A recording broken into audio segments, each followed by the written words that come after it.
All right, students, this is another practice quiz we used last year when we were online. So it'll be similar. Questions will be similar to things you have to do on your own test pretty soon. So here we have a quadratic equation in standard form. And so we're trying to identify the A, B, and C. So those are just the numbers right there, A, B, and C.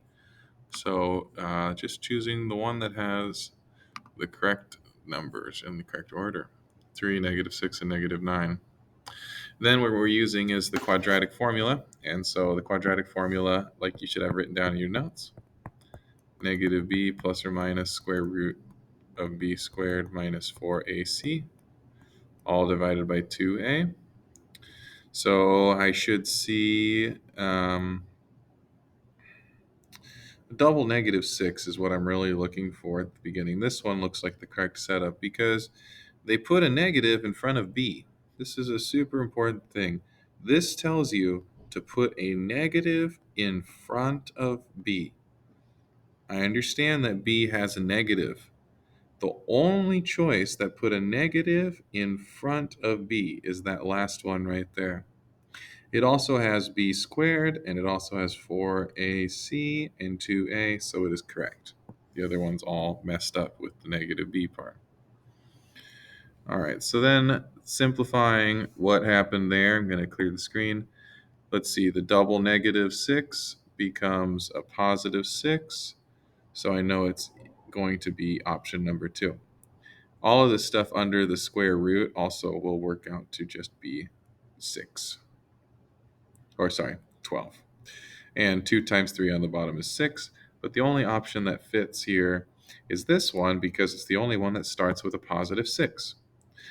So all of this stuff under the square root, if you work it out, will be 36. And then this would be 108, I believe. And that adds up to be 144. So the correct solutions then, we'll just take our previous step, 6 plus or minus 12. Well, 6 plus 12 makes 18. And 18 divided by 6 is 3. 6 minus 12 is -6. And -6 over 6 is -1. So we have the answers of -1 and +3. All right. Looking at this one with the y-intercept, well, the y-intercept should make you think that x is equal to 0, making this 0, making this 0, and leaving you with just -9. Next up, looking for x-intercept. So we're trying to make the parentheses equal 0.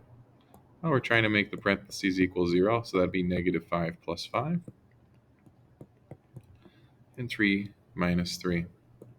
The fact that there's a -2 in front of the problem has no impact on what numbers make the parentheses equal 0. There's no x right here. The -2 is stuck being -2. It can't be anything else. There's no variable. But this set of parentheses can equal 0, and so can this set of parentheses. So there's two solutions, and one of them is -5 because -5 plus 5 is 0, and the other one is 3 because 3 minus 3 is 0. Okay, now we're looking here at the quadratic formula setup. There's some errors here. When I think about the quadratic formula of -b plus or minus square root of b squared minus 4ac over 2a, first thing I notice is that there's no negative in front of a. So the first 8 should be negative. Then looking here, there's a b squared, that's okay, minus 4ac. This should be a -1 because c is -1. So the 1 should be negative as well. And those are the two errors. Moving on, looks like this is the last question. Which of the following equations matches this graph? Well, I notice a couple things. I notice it has x-intercepts at -2, so that means we're going to have an x plus 2 factor because -2 plus 2 makes 0. Same idea with x equals -4. Means we have an x plus 4 factor. So let's look down here and see which of the equations have an x plus 2 and an x plus 4. Looks like this is the winner. The -3 shows me that if I take one step away from the vertex, I go 3 steps down. And so that matches up with everything that I wanted. That's my answer. And that's it for the video. Please comment or ask questions if there's anything I can do to help. Thank you.